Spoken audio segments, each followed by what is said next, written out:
Hello students, good evening. बेटा आज हम कुछ प्रॉब्लम्स के बारे में डिस्कस करेंगे जो आपने मुझे सेंड कर रखी थी। ठीक है, उन्हीं में से एक प्रॉब्लम आपकी ये है कि एक मैट्रिक्स ए गिवन है 3/3 ऑर्डर की। वेरीफाई करके दिखाना है a into adjoint of a is equal to adjoint of a into a equal होगा determinant of a into I3।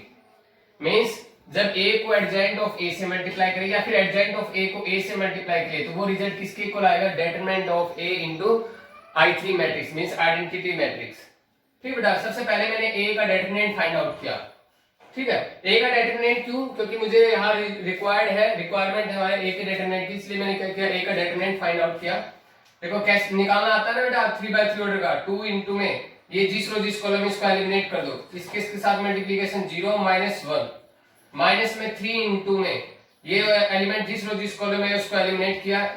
ठीक है, 3 5 जा 15 -2 प्लस में 4 इंटू में, क्योंकि ये एलिमेंट क्या लेना था, पॉजिटिव लेना होता है, प्लस में 4 इंटू में ये जिस रो जिस कॉलम में उसको एलिमिनेट किया, इसके साथ मल्टीप्लिकेशन 3 -0। ठीक है, ये आ गया -1 को 2 से मल्टीप्लाई करें -2, ये आ गया कितना 13 को -3 से मल्टीप्लाई करेंगे 39 और ये आ गया 3 4 जा 12। ठीक बेटा, इसको सोल्व किया तो कितना आ गया आपका -29 आ गया, ये आपका क्या आ गया, डेटरमिनेंट आ गया। उसके बाद आपको क्या निकालना है, एडजेंट निकालना है। मैंने एडजेंट निकालने के लिए आपको एक ये तरीका तो बताया था कि कोफैक्टर निकालो, कोफैक्टर से बनी मैट्रिक्स का जब आप ट्रांसपोज करोगे तो वो आपका क्या आ जाएगा, एडजेंट ऑफ ए आ जाएगा। अब एक दूसरा शॉर्टकट तरीका यूज करते हैं जिससे क्या है, हमारा एडजेंट बहुत इजीली निकल जाएगा बहुत कम टाइम पे। ठीक है, उसके कंपैरिजन में जो कोफैक्टर से बनी मैट्रिक्स का ट्रांसपोज करके हम निकालते थे ना, उसके कंपैरिजन में बहुत ज्यादा कम टाइम लगेगा इसके अंदर। देखो इसको आराम ध्यान से समझना बेटा, कैसे करना है। जो आपकी मैट्रिक्स गिवन है उनके जो कॉलम है, सबसे पहली कॉलम लिखो 2 3 2। देखो ये जो लिखा हुआ है ना, मैं एक बार दोबारा लिख के दिखा रहा हूं आपको। ठीक है, इसको ध्यान से समझो। वहां पे ये पहली कॉलम थी आपकी 2 3 2, उसके बाद नेक्स्ट कॉलम 3 0 1। ठीक है बेटा, उसके बाद नेक्स्ट कॉलम 4 1 5, ये आपकी C1 थी, ये आपकी C2 थी, ये आपकी C3। लिख दिया बेटा। जो आपने लिखने के बाद C1 C2 C3 लिखने के बाद जो C1 और C2 है आपकी, उसको अगेन लिखो यहाँ 2 3 2 3 0 1। आपने अपनी C1 और C2 को क्या कर दिया है, अगेन क्या कर दिया है, यहाँ पे इससे नेक्स्ट C3 से आगे लिख दिया। उसके बाद जो आपकी ये R1 बनी है, ठीक है, इस R1 को दोबारा लिखो 2 3 4 2 3। ये जो आपकी R2 बनी है न्यू, इसको दोबारा लिखो 3 0 1 3 0। ठीक है बेटा, तो ये लिखा हुआ था, ये कंप्लीट ये था, मैंने ऐसे लिखा है इसको। और क्या किया उसके बाद, जो ये फर्स्ट रो और फर्स्ट कॉलम है इसको एलिमिनेट कर रखा है। देखो ये फर्स्ट रो और फर्स्ट कॉलम था, इसको क्या कर दिया, एलिमिनेट कर दिया। ठीक है बेटा, उसके बाद जो बचा हुआ है उससे क्या निकाला है, मैंने एडजेंट निकाला है। Adjoint of A is equal to इसके साथ मल्टीप्लीकेशन माइनस में इसके साथ मल्टीप्लीकेशन। क्या करना है, देखो इसके साथ मल्टीप्लीकेशन 0 माइनस में 1 -1। उसके बाद नेक्स्ट यहां आना है। देखो इसके अंदर तो हम कैसे कॉलम के अकॉर्डिंग चलेंगे और यहाँ एलिमेंट रो के अकॉर्डिंग लिखेंगे। फिर से रिपीट कर रहा हूं, इसमें हम कॉलम के अकॉर्डिंग चलेंगे और यहाँ जो एलिमेंट लिखेंगे वो रो के अकॉर्डिंग। तो 1 4 जा 4 -15 4 -15 -11, तो ये रो में लिखा जाएगा। मैंने बोला था ना अभी, इसमें कॉलम के अकॉर्डिंग और इसमें रो के अकॉर्डिंग। उसके बाद 3 1 जा 3 -0 3 आया, ये आ गया यहाँ पे एलिमेंट। ठीक है, उसके बाद यहाँ चले 1 2 जा 2 -15 2 में से 15 सब्ट्रैक्ट करेंगे, माइनस का 13 आएगा। इसमें कॉलम के अकॉर्डिंग चल रहा है ना, 5 2 जा 10 -8 10 में से 8 सब्ट्रैक्ट करेंगे 2 4 3 जा 12 -2 10।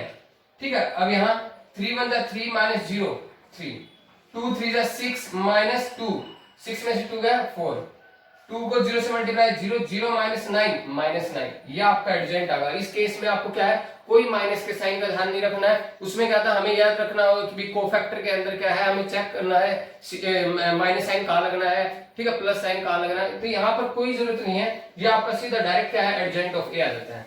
ठीक है, बहुत आसान सा प्रोसीजर बेटा। उसके बाद क्या है, आपको यहाँ पे लेफ्ट हैंड साइड में जाना है, a इंटू एडजेंट ऑफ ए निकालना है। ये आपका ए रहा यहाँ से, ये आपका एडजेंट ऑफ ए रहा। आप जब a को एडजेंट ऑफ a से मल्टीप्लाई करोगे, आपको मल्टीप्लिकेशन आती है ना बेटा, रो किससे मल्टीप्लाई आएगी, कॉलम से। ठीक है, तो ये मल्टीप्लीकेशन आप करोगे तो क्या आएगा आपका, ये आएगा -29 0 0 0 -29 0 0 0 -29। ये तो आप इजीली कर सकते हो, इससे काफी सम कर चुके हो मल्टीप्लीकेशन के। ठीक है, इसमें से क्या है -29 कॉमन आ रहा है, -29 इंटू में क्या बच गया, ये I3 बच गया, आइडेंटिटी मैट्रिक्स। ठीक है, -29 इंटू I3, -29 क्या था आपका, डेटर्मिनेंट ऑफ ए, तो determinant of A into I3, ये आपकी इक्वेशन फर्स्ट होगी। अब आपने ये रिजल्ट उठाना है, एडजॉइंट ऑफ ए को किससे मल्टीप्लाई करना, ए से। सिमिलरली एडजॉइंट ऑफ ए को जब ए से मल्टीप्लाई करो, पहले आपको एडजॉइंट ऑफ ए की वैल्यू रखनी है यहाँ से, उसके बाद ए की वैल्यू रखनी है यहाँ से। अब इन दोनों का प्रोडक्ट करोगे तो फिर से आपको क्या मिलेगा, ये मैट्रिक्स मिलेगी। इसमें से आप क्या करोगे, -29 कॉमन लोगे और क्या बच जाएगा, I3 बच जाएगा। ठीक है, तो ये क्या है, determinant of A into identity matrix. ये आपकी इक्वेशन सेकंड होगी। फर्स्ट और सेकंड इक्वेशन से देखो आपको क्या रिजल्ट मिला कि adjoint of A into adjoint of A और adjoint of A into A किसके इक्वल आया, ये determinant of A into I3 के इक्वल आएगा। ठीक है बेटा, उसके बाद नेक्स्ट सम आपका ये आया हुआ था कि इफ एक मैट्रिक्स है एंड ये भी रिजल्ट आपको गिवन है, ए मैट्रिक्स है and A B is equal to B is equal to I, A को बी से मल्टीप्लाई करो और बी को ए से मल्टीप्लाई करो तो आपको क्या मिलने लग रहा है, आइडेंटिटी मैट्रिक्स मिलने लग रहा है। देन फाइंड बी, उस केस में बी की वैल्यू निकालनी है। देखो डेफिनेशन बताई थी मैंने आपको मैट्रिक्स, इनवर्स मैट्रिक्स की। इनवर्स मैट्रिक्स की डेफिनेशन क्या कहती है कि अगर ए बी इक्वल है बी ए के, ए बी मैट्रिक्स इक्वल है बी ए मैट्रिक्स के, और वो किसके इक्वल है, आइडेंटिटी मैट्रिक्स। ए को बी से मल्टीप्लाई करूं या फिर बी को ए से मल्टीप्लाई करूं, आपको क्या मिलने लग रही है, अगर आइडेंटिटी मैट्रिक्स मिलने लग रही है देन बी इक्वल होता है ए इनवर्स के और ए इक्वल होता है बी इनवर्स के। इनमें से या तो बी को ए इनवर्स के इक्वल है या फिर A is equal to B inverse, दोनों केस होते हैं। बी की वैल्यू निकालनी है तो आप क्या निकाल दो, ए इनवर्स। अगर ऐसा है क्या A B is equal to B is equal to identity है तो उस केस में बी किसके इक्वल होता है, ए इनवर्स के। तो यहां आप क्या करोगे, ए इनवर्स फाइंड आउट कर दो इसका। ठीक है ना, आपको इसी पे प्रॉब्लम थी ना कि आप बी कैसे फाइंड आउट करोगे, तो उसका प्रोसीजर मैंने आपको बता दिया, बी किसके इक्वल होगा, ए इनवर्स के, by definition of inverse matrix. ठीक है, ए इनवर्स आपको निकालना आता है बेटा। क्या करोगे, सबसे पहले इसका एडजॉइंट निकालोगे, सबसे पहले इसका डेटर्मिनेंट निकालोगे, फिर इसका एडजॉइंट निकालोगे। एडजॉइंट को किससे डिवाइड कर दोगे, डेटर्मिनेंट से डिवाइड कर दोगे, तो आपका क्या आ जाएगा, ए इनवर्स, और वही आपकी किसकी वैल्यू है, बी की वैल्यू है। उसके बाद नेक्स्ट क्वेश्चन आया हुआ था, x into this matrix is equal to this matrix. ये कह रहा है x को मल्टीप्लाई करे इस मैट्रिक्स से तो इक्वल होएगा इस मैट्रिक्स के। देन फाइंड x, उस केस में x की वैल्यू निकालनी है। बेटा ये x तो एज इट इज है, मैंने इसको a मैट्रिक्स मान लिया और इस वाली को b मान लिया, तो x into a is equal to b है। ठीक है, तो मुझे x की वैल्यू निकालनी है, ये मल्टीप्लाई में a है, इसको खत्म करना है, तो उस केस में क्या करेंगे, हम इसको आइडेंटिटी मैट्रिक्स बनाएंगे। आइडेंटिटी मैट्रिक्स कैसे बनेगी, ये मैं इसको पोस्ट मल्टीप्लाई कर दूंगा किससे, ए इनवर्स से। तो x इंटू ए इनवर्स, देखो x इंटू ए तो था ही, मैंने क्या किया, इसको पोस्ट मल्टीप्लाई किया ए इनवर्स से। तो पोस्ट मल्टीप्लाई का मतलब बाद में मल्टीप्लिकेशन। ठीक है, ए इनवर्स से मल्टीप्लाई करके, तो इस साइड भी ए इनवर्स से मल्टीप्लाई होगा। a इंटू ए इनवर्स क्या आता है, आइडेंटिटी आ जाता है। a इंटू ए इनवर्स क्या था, आइडेंटिटी। आइडेंटिटी को जब आप x से मल्टीप्लाई करोगे तो आपका x आ जाएगा। ठीक है, ये b into A inverse as it is है। तो आपको x की वैल्यू फाइंड आउट करनी है, तो उस केस में क्या करोगे, सबसे पहले आप a इनवर्स निकालोगे और उसको किससे मल्टीप्लाई कर दोगे, जब b से मल्टीप्लाई कर दोगे तो आपको क्या आ जाएगी, x की वैल्यू आ जाएगी। फिर से रिपीट कर रहा हूं, आपको x की वैल्यू निकालनी थी ना, तो आप क्या करोगे, b को किससे मल्टीप्लाई करोगे, a इनवर्स। a इनवर्स आपको फाइंड आउट करना आता है, पहले आप उसका डेटर्मिनेंट निकालोगे फिर उसके एडजॉइंट निकालोगे। एडजॉइंट को जब किस डेटर्मिनेंट से डिवाइड करोगे तो क्या आ जाएगा आपका, a इनवर्स। फिर उसको किससे मल्टीप्लाई करना है, b से, तो आपकी किसकी वैल्यू आ जाएगी, x की वैल्यू आ जाएगी। ओके बेटा, उसके बाद आपकी नेक्स्ट प्रॉब्लम है बेटा, सो दैट आपको एक मैट्रिक्स गिवन है, ये इसका इनवर्स इससे मल्टीप्लाई करते हैं तो आपका ये रिजल्ट आएगा, ये प्रूव करके दिखाना है।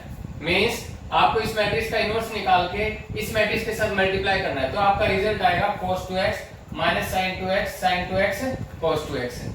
तो बेटा आपको ये पता है कि इनवर्स का मतलब ये होता है कि हम a इनवर्स को जैसे ये लिख सकते हैं 1/a, तो इसका मतलब ये जो मैट्रिक्स है वो इसके क्या है, डिवाइड में है। ये यहाँ डिवाइड से इधर जाएगा तो मल्टीप्लाई में आ जाएगा। तो मैंने क्या कहा है, ये मैट्रिक्स है ना ये वाली, इसको यहाँ रखा है, ये जो मैट्रिक्स वो इसके मल्टीप्लाई में चलेगी 1 tangent x minus tangent x 1 into ये वाली matrix cos 2x minus sin 2x sin 2x cos 2x।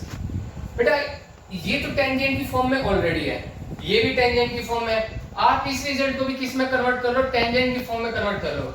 cos 2x का फॉर्मूला होता है 1 minus tan square x upon 1 plus tan square x। देखो cos 2x का आपने रिजल्ट पढ़ा है 11th क्लास में, टेंजेंट की फॉर्म में ये रिजल्ट होता है। और sin 2x का रिजल्ट क्या होता है, 2 tangent x upon 1 plus tan square x, ये माइनस का साइन एज इट इज है। बेटा यहाँ पे जो sin 2x है इसको भी क्या लिख सकते हैं 2 tangent x upon 1 plus tan square x। इस cos 2x को 1 minus tan square x upon 1 plus tangent square x। देखो आपका ये पूरा का पूरा रिजल्ट किस में कन्वर्ट हो चुका है, टेंजेंट की फॉर्म में कन्वर्ट हो चुका है।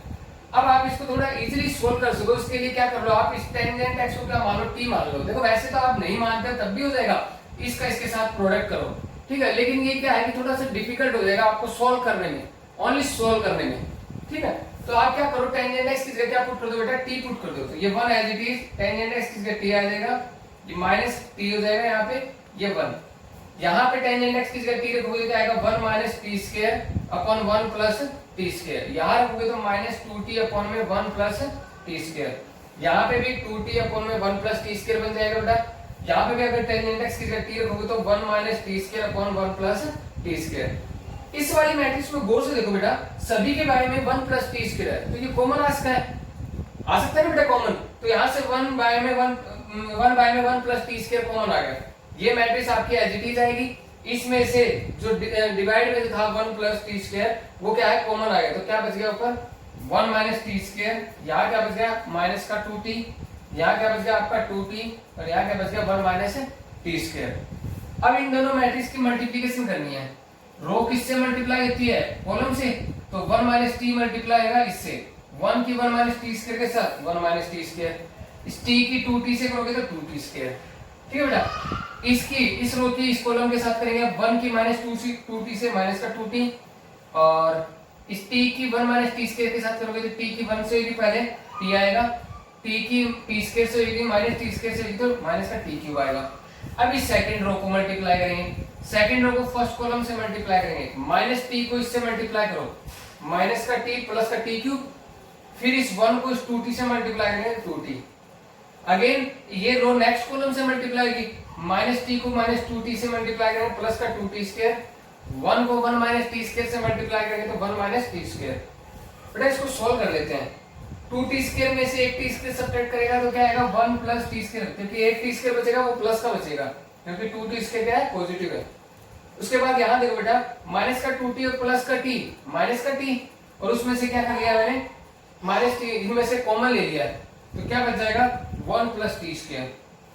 इसमें से भी देखो 2t में से एक t सब्ट्रैक्ट होगा, t बचेगा, t प्लस t क्यूब बच जाएगा, उसमें से t कॉमन ले लिया तो क्या आएगा 1 प्लस टी स्क्वायर, इनटू में क्या आएगा t into 1 plus T square हो जाएगा। यहां से भी देखो बेटा 2t स्क्वायर में से एक t स्क्वायर जाएगा तो t स्क्वायर बच जाएगा, t स्क्वायर प्लस 1, तो क्या लिख सकते हैं 1 प्लस टी स्क्वायर। ओके, यहां से हर एक दोनों रो में से क्या कॉमन आ रहा है आपका, पूरी मैट्रिक्स किससे मल्टीप्लाई हो रही है, देखो गौर से देखो बेटा, यहाँ पे भी 1 प्लस टी स्क्वायर, यहाँ पे 1 प्लस टी स्क्वायर, यहाँ पे 1 प्लस टी स्क्वायर, यहाँ पे 1 प्लस टी स्क्वायर। पूरी मैट्रिक्स में क्या कॉमन आ गया आपका 1 प्लस टी स्क्वायर कॉमन आ गया बाहर।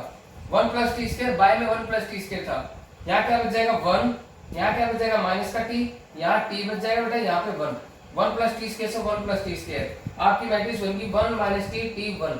अब आप t की वैल्यू पुट कर दो, t की वैल्यू क्या थी टेंजेंट x, यहाँ पुट करोगे तो 1 एज इट इज, t की जगह क्या आ जाएगा टेंजेंट x माइनस का टेंजेंट x, यहाँ t की जगह क्या आ जाएगा टेंजेंट x, ये 1 एज इट इज है। यही आपकी क्या थी लेफ्ट हैंड साइड थी, ठीक है ना। आपने राइट हैंड साइड को सोल्व किया था, ये आपने राइट हैंड साइड को सोल्व करके क्या प्रूव कर दिया कि ये किसके इक्वल आपकी लेफ्ट हैंड साइड के, ठीक है, यही आपको प्रूव करना था।